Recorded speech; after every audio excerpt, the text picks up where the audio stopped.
ಪರಮಾತ್ಮ ಸ್ವರೂಪನೇ, ಸ್ಥಳವನ್ನು ಸಮಯವನ್ನು ಸಿದ್ಧ ಮಾಡಿದ್ದಿ. ವಾಕ್ಯಕ್ಕಾಗಿ ಕಾದಿದ್ದೇವೆ. ನಮ್ಮ ಕೂಡ ಮಾತನಾಡುವಂಥ ದೇವರು ನೀನಾಗಿದೆ ಸ್ವಾಮಿ. ಕ್ರಿಸ್ತ ಯೇಸುವಿನ ಮಧುರ ಹೆಸರಿನಲ್ಲಿ ಬೇಡಿ ಹೊಂದಿಕೊಂಡಿದ್ದೇವೆ, ಆಮೆನ್. ಪ್ರೀತಿಯುಳ್ಳ ದೇವ ಜನರೇ, ಮತ್ತೊಂದು ಸದಾವಕಾಶವನ್ನು ತಂದೆಯಾದ ದೇವರು ಒದಗಿಸಿ ಕೊಟ್ಟಿದ್ದಾರೆ. ಆತನ ನಾಮಕ್ಕೆ ಘನವನ್ನು ಸಲ್ಲಿಸುತ್ತೇನೆ. ಪ್ರೀತಿಯುಳ್ಳ ಸಭಾಪಾಲಕರಿಗೂ ನೆರೆದು ಬಂದಂಥ ತಮ್ಮೆಲ್ಲರಿಗೂ ಕೂಡ ಕ್ರಿಸ್ತನ ಪರಿಶುದ್ಧ ಹೆಸರಿನಲ್ಲಿ ವಂದಿಸುವಂಥವನಾಗಿರುತ್ತೇನೆ. ದಿವಸಕ್ಕೆ ನೇಮಕವಾದಂಥ ದೇವರ ವಾಕ್ಯದ ಭಾಗ ವಿಮೋಚಿಸುವ ಆರಾಧನೆ ಎಂಬುದಾಗಿ 3 ವೇದ ಪಾರಣಗಳನ್ನು ಕೇಳಿಸಿಕೊಂಡಿದ್ದೇವೆ. ವಿಮೋಚನಾ ಕಾಂಡ 3ನೇ ಅಧ್ಯಾಯದಲ್ಲಿ ಮೋಶೆಯು ಯೆಹೋವನಾದ ದೇವರಿಗೆ ಅರಿಕೆ ಮಾಡುತ್ತಾ ಇದ್ದಾನೆ. ನೀನು ಆರಿಸಿಕೊಂಡಂಥ ಇಸ್ರಾಯೇಲ್ ಜನಾಂಗವನ್ನು ನಡೆಸುವುದಕ್ಕಾಗಲಿ, ಫರೋಹನ ಮುಂದೆ ಹೋಗಿ ನಿನ್ನ ಕುರಿತು ಪ್ರಸ್ತಾವನೆ ಮಾಡುವುದಕ್ಕಾಗಲಿ ನನ್ನಲ್ಲಿ ಯಾವ ಯೋಗ್ಯತೆ ಇದೆ? ನಾನು ಅಲ್ಪನು, ನನ್ನಲ್ಲಿ ಆ ಯೋಗ್ಯತೆ ಇಲ್ಲ ಎಂಬುದಾಗಿ ಅರಿಕೆ ಮಾಡಿಕೊಳ್ಳುತ್ತಾ, ನಿನ್ನ ಕುರಿತು ಫರೋಹನು ಕೇಳುವಾಗ ಇಸ್ರಾಯೇಲ ದೇವರ ಹೆಸರೇನು ಎಂಬುದಾಗಿ ಹೇಳುವುದಾದರೆ ನಾನು ಏನು ಹೇಳಬೇಕು ಎಂಬುದಾಗಿ ಕೇಳುವಾಗ ಯೆಹೋವನಾದ ದೇವರು ಆತನಿಗೆ ಕೊಟ್ಟಂಥ ಉತ್ತರ, ಇರುವಾತನೇ ಆಗಿದ್ದೇನೆ ಎಂಬುದಾಗಿ ತಿಳಿಸಿ ಕೊಡುವಂಥದ್ದನ್ನು ನೋಡುತ್ತೇವೆ. ಇರುವಾತನೇ ಆಗಿದ್ದೇನೆ ಎಂಬುದಾಗಿ ಹೇಳುವಾಗ ಅಂದು ಮಾತ್ರ ಅಲ್ಲ, ಆತನು ಎಂದೆಂದಿಗೂ ಇರುವಾತನು ಎಂಬುದಾಗಿ ಈ ಹೊತ್ತು ನಾವು ಅರ್ಥೈಸಿಕೊಳ್ಳಬೇಕು. ಆತನು ಇರುವಾತನೇ ಆಗಿರುವಾತನು, ಈ ಹೊತ್ತು ಕೂಡ ಆತನು ಬದುಕಿದ್ದಾನೆ ಎನ್ನುವುದರಲ್ಲಿ ಯಾವ ಸಂದೇಹ ಇಲ್ಲ. ಮಾನವನ ಪರಿಸ್ಥಿತಿ ಮತ್ತು ಮಾನವನ ಜೀವಿತದಲ್ಲಿ ನಾವು ನೋಡುತ್ತೇವೆ, ಯಾವ ಒಬ್ಬ ವ್ಯಕ್ತಿ ಗತಿಸಿ ಹೋದ ಮೇಲೆ ಅವರ ಹೆಸರಿನ ಮುಂದೆ ಲೇಟ್ ಎಂಬುದಾಗಿ ಕರೆಯುತ್ತೇವೆ. 2000 ವರ್ಷಗಳ ಹಿಂದೆ ಯೇಸು ಸ್ವಾಮಿಯು ಕೂಡ ತನ್ನ ಪ್ರಾಣವನ್ನು ಶಿಲುಬೆಯ ಮೇಲೆ ಕೊಟ್ಟು ಅದಾದ ನಂತರ ಆತನು 3ನೆಯ ದಿವಸದಲ್ಲಿ ಎದ್ದಿದ್ದಾನೆ. ಅಲ್ಲಿಂದ ಇಲ್ಲಿಯವರೆಗೆ ಚರಿತ್ರೆ ಮಾತನಾಡುತ್ತದೆ, ಯೇಸು ಕ್ರಿಸ್ತನ ಹೆಸರಿನ ಮುಂದೆ ಲೇಟ್ ಎಂಬುದಾಗಿ ಬರೆಯಲ್ಪಡಲಿಲ್ಲ. ಕಾರಣ ಆತನು ಇರುವಾತನಾಗಿದ್ದಾನೆ. ಪ್ರಕಟಣೆ 1:8 ನಾವು ನೋಡುತ್ತೇವೆ, ನಾನೇ ಆದಿಯೂ ಅಂತ್ಯವೂ ವರ್ತಮಾನ ಭೂತ ಭವಿಷ್ಯತ್ ಕಾಲಗಳಲ್ಲಿರುವಂಥ ಸರ್ವಶಕ್ತನಾದಂಥ ದೇವರು ಎಂಬುದಾಗಿ, ಸರ್ವಶಕ್ತನಾದಂಥ ದೇವರು ಎಂಬುದಾಗಿ ಆತನು ಪ್ರಕಟ ಮಾಡಿಕೊಂಡದ್ದನ್ನು ನಾವು ನೋಡ್ತೇವೆ. ಮೋಶೆಯ ಮೂಲಕವಾಗಿ ಇಸ್ರಾಯೇಲ್ ಜನಾಂಗವು ದೇವರನ್ನು ಆರಾಧಿಸುವುದಕ್ಕೆ ಆ ಪ್ರದೇಶವನ್ನು ಬಿಟ್ಟು ನಿಮ್ಮನ್ನು ಹಾಲು ಜೇನು ಹರಿಯುವ ದೇಶಕ್ಕೆ ಕರೆದುಕೊಂಡು ಹೋಗುತ್ತೇನೆ, ನೀನು ಇದರ ಉಸ್ತುವಾರಿಯನ್ನು ವಹಿಸಿಕೊಳ್ಳಬೇಕೆಂಬುದಾಗಿ ಮೋಶೆಗೆ ಆಜ್ಞಾಪಿಸಿದನು. ಅದಾದ ಮೇಲೆ ನಡೆದಂಥದ್ದು ಏನು ಎಂಬುದಾಗಿ ನಮ್ಮೆಲ್ಲರಿಗೂ ತಿಳಿದಿದೆ. ದೇವರ ವಾಕ್ಯದ ಭಾಗ ಈ ಹೊತ್ತು ನಾವು ಕೇಳಿಸಿಕೊಳ್ಳುತ್ತಾ ಇದ್ದೇವೆ, ನಾನು ಆರಾಧಿಸುವಂಥ ದೇವರು ಇರುವಾತನಾಗಿದ್ದಾನೆ. ಮುಂದುವರಿದು 2ನೇ ವೇದ ಪಾರಣಕ್ಕಾಗಿ ಆರಿಸಿಕೊಂಡಂಥ ದೇವರ ವಾಕ್ಯದ ಭಾಗ ಅಪೊಸ್ತಲರ ಕೃತ್ಯಗಳು 16ನೇ ಅಧ್ಯಾಯದಲ್ಲಿ ಪೌಲನು ಸೀಲರು ಮಧ್ಯರಾತ್ರಿ ಸೆರೆಮನೆಯಲ್ಲಿದ್ದು ದೇವರಿಗೆ ಸ್ತೋತ್ರ ಮಾಡಿ ಹಾಡುತ್ತಾ ಕೊಂಡಾಡುತ್ತಾ ಸಂಕೀರ್ತಿಸುವಾಗ ಅಲ್ಲಿದ್ದಂಥ ಸೆರೆಮನೆಯ ವಾಸಿಗಳೆಲ್ಲರೂ ಕೂಡ ಇವರ ಸ್ತೋತ್ರದ ಗೀತೆಗಳನ್ನು ಕೇಳಿಸಿಕೊಳ್ಳುತ್ತಾ ಇದ್ದರು. ನಡುವೆ ಅವರ ಮಧ್ಯದಲ್ಲಿ ಭೂಕಂಪವಾಗೋ ಎನ್ನುವಂಥ ಸ್ಥಿತಿ ಉತ್ಪತ್ತಿಯಾಯಿತು. ಅದಾದ ನಂತರ ಕತ್ತಲಾಯಿತು. ಸೆರೆಮನೆಯ ಯಜಮಾನನು ಇವರು ತಪ್ಪಿಸಿಕೊಂಡು ಹೋಗಿದ್ದಾರೋ ಎಂಬುದಾಗಿ ತನ್ನನ್ನು ಪ್ರಾಣ ಕಳೆದುಕೊಳ್ಳುವಂಥ ಸ್ಥಿತಿಗೆ ಆತನು ಬರುವಾಗ ಪೌಲನು ಕೂಗಿ ಹೇಳುತ್ತಾನೆ, ನಾವು ಎಲ್ಲಿಯೂ ಹೋಗಲಿಲ್ಲ, ಇಲ್ಲಿಯೇ ಇದ್ದೇವೆ ಎಂಬುದಾಗಿ. ಸೆರೆಮನೆಯೆಲ್ಲ ಬೀಗದ ಕೈಗಳು ಕಳಚಿ ಬಿದ್ದವು ಎಂಬುದಾಗಿ ನಾವು ಅಲ್ಲಿ ನೋಡುತ್ತೇವೆ. ಇಲ್ಲಿ ನಡೆದದ್ದು ಘಟನೆ ಏನೆಂಬುದಾಗಿ ನೋಡುವಾಗ ಸೆರೆಮನೆಯ ಯಜಮಾನನು ಪೌಲನು ಸೀಲರಿಗೆ, ನಾನು ರಕ್ಷಣೆ ಹೊಂದಬೇಕಾದರೆ ಏನು ಮಾಡಬೇಕು? ಅಂದರೆ ಪೌಲ ಸೀಲರು ಇದ್ದದ್ದು ಸೆರೆಮನೆಯಲ್ಲಿ, ಅವರಿದ್ದಂಥ ಪರಿಸ್ಥಿತಿ ಭೀಕರವಾಗಿತ್ತು. ಸೆರೆಮನೆಯಲ್ಲಿದ್ದಾಗಲೂ ಕೂಡ ಅವರು ಮಾಡಿದ ಆರಾಧನೆ ಸೆರೆಮನೆಯ ಯಜಮಾನನ ಆತ್ಮವನ್ನು ಕಲುಕಿತು. ಆತ್ಮವು ನಿವೇದವಾಗಿ ವಿಮೋಚನೆಯನ್ನು ಹೊಂದುವುದಕ್ಕೋಸ್ಕರ ನನಗೆ ರಕ್ಷಣೆಯಾಗಬೇಕಾದರೆ ನಾನೇನು ಮಾಡಬೇಕು? ಆತನು ಮಾತ್ರ ರಕ್ಷಣೆ ಹೊಂದಲಿಲ್ಲ, ಬದಲಾಗಿ ವಾಕ್ಯ ಹೇಳ್ತದೆ ಅವನ ಇಡೀ ಕುಟುಂಬವು ರಕ್ಷಣೆ ಹೊಂದಿತು ಎಂಬುದಾಗಿ. ಪ್ರೀತಿಯುಳ್ಳ ದೈವ ಜನರೇ, ಸ್ತುತಿ ಸ್ತೋತ್ರಗಳು, ಹಾಡಿನ ಸರಮಾಲೆ, ನಮ್ಮ ವೇದ ಅಧ್ಯಯನಗಳು, ಪಾಠ ಪ್ರವಚನಗಳು ನಮ್ಮ ಆರಾಧನೆಗಳಲ್ಲಿ ತುಂಬಿ ತುಳುಕುತ್ತಾವೆ. ಇದು ಒಬ್ಬ ಮನುಷ್ಯನ ಆತ್ಮವನ್ನು ಕಲಕಿ ವಿವೇಚಿಸಿ ಆತನ ಆತ್ಮವು ದೇವರ ಕಡೆಗೆ ತಿರುಗಿಕೊಳ್ಳುವ ಜೋಪಾನವಾದಂಥ ಸಂಗತಿಯು ನಮ್ಮ ಆರಾಧನೆಗಳಲ್ಲಿ ಇದೆಯೋ ಎನ್ನುವಂಥದ್ದನ್ನು ಈ ಹೊತ್ತು ಪ್ರಶ್ನೆ ಹಾಕಿಕೊಳ್ಳಬೇಕು. ಮೋಶೆ ಇಸ್ರಾಯೇಲ್ ಜನಾಂಗವನ್ನು ನಡೆಸುವಾಗ ಇರುವಾತನೇ ನಾನಾಗಿದ್ದೇನೆ ಎಂಬುದಾಗಿ ದೇವರು ಪ್ರಕಟ ಮಾಡಿಕೊಂಡ. ಅಪೋಸ್ತಲರ ಕೃತ್ಯಗಳಲ್ಲಿ ಪೌಲನು ಮತ್ತು ಸೀಲನು ದೇವರನ್ನು ಆರಾಧಿಸುವಾಗ ಸೆರೆಮನೆಯ ಯಜಮಾನನ ಹೃದಯವು ಕಲಕಿತು. ನಾನು ರಕ್ಷಣೆ ಹೊಂದಬೇಕಾದರೆ ಏನು ಮಾಡಬೇಕು? ನೀನು ಕ್ರಿಸ್ತನ ಹೆಸರಿನಲ್ಲಿ ದೀಕ್ಷಾಸ್ನಾನ ಮಾಡಿಸಿಕೊಳ್ಳಬೇಕೆಂಬುದಾಗಿ ಪೌಲನು ಸೀಲನು ಹೇಳುವಾಗ ಅವನ ಇಡೀ ಕುಟುಂಬದ ಜನರು ಆ ಕುಟುಂಬದೊಂದಿಗೆ ಅವನು ರಕ್ಷಣೆಯನ್ನು ಹೊಂದಿದನು ಎಂಬುದಾಗಿ ದೇವರ ವಾಕ್ಯವು ತಿಳಿಸ್ತದೆ. ಇನ್ನು ಲೂಕನ ಸುವಾರ್ತೆಯಲ್ಲಿ ನಾವು ಕೇಳಿಸಿಕೊಂಡಂಥ ದೇವರ ವಾಕ್ಯದ ಭಾಗ 13ನೇ ಅಧ್ಯಾಯದಲ್ಲಿ ನೋಡುತ್ತೇವೆ. ಸಭಾಮಂದಿರದಲ್ಲಿ 18 ವರ್ಷಗಳಿಂದ ಬಾಡಿ ಹೋಗಿದ್ದ ಒಂದು ಹೆಂಗಸು, ದೆವ್ವವು ಆಕೆಯನ್ನು ಬಡಿದು ಬಿಟ್ಟಿತ್ತು. 18 ವರ್ಷಗಳಿಂದ ದೆವ್ವವು ಆಕೆಯನ್ನು ಕಟ್ಟಿ ಹಾಕಿತ್ತು. ಆ ಸಬ್ಬತ್ ದಿನದಲ್ಲಿ ಯೇಸು ಸ್ವಾಮಿಯು ಆಕೆಯನ್ನು ಬಿಡುಗಡೆ ಮಾಡಿದನು.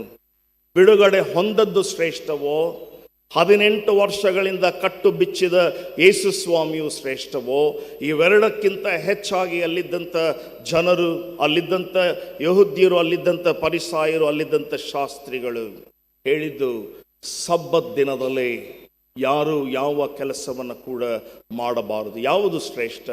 ಬಿಡುಗಡೆ ಹೊಂದಿದ್ದು ಶ್ರೇಷ್ಠವೋ, ಅಥವಾ ದೇವಕುಮಾರನಾಗಿ ಅದ್ಭುತವನ್ನು ಮಾಡುವುದಕ್ಕೋಸ್ಕರವೇ, ದೇವರ ರಾಜ್ಯವನ್ನು ಸಾರುವುದಕ್ಕೋಸ್ಕರವೇ ಬಂದಂಥ ಯೇಸು ಸ್ವಾಮಿಯು ಶ್ರೇಷ್ಠವೋ? ಅಲ್ಲ. ಅದನ್ನು ಹೊರತುಪಡಿಸಿ ಮೋಶೆಯ ಧರ್ಮಶಾಸ್ತ್ರವನ್ನು ಹಿಡಿದವರಾಗಿ ಅಲ್ಲಿ ಸಬ್ಬತ್ ದಿನದಲ್ಲಿ ಯಾರು ಕೂಡ ಯಾವ ಕೆಲಸ ಮಾಡಬಾರದು ಎಂಬುದಾಗಿ ಹೇಳುವಂಥ ವಾಕ್ಯದ ವಿಶೇಷತೆ ಶ್ರೇಷ್ಠವೋ? ಪ್ರೀತಿಯುಳ್ಳ ದೈವ ಜನರೇ, ಈ ಹೊತ್ತು ಆರಾಧನೆ ಮಾಡುವ ನಾವು ಆರಾಧಕರು, ನಮ್ಮ ಆರಾಧನೆಗಳು ದೇವರಿಗೆ ಮೆಚ್ಚುಗೆಯಾಗಿದೆಯೋ?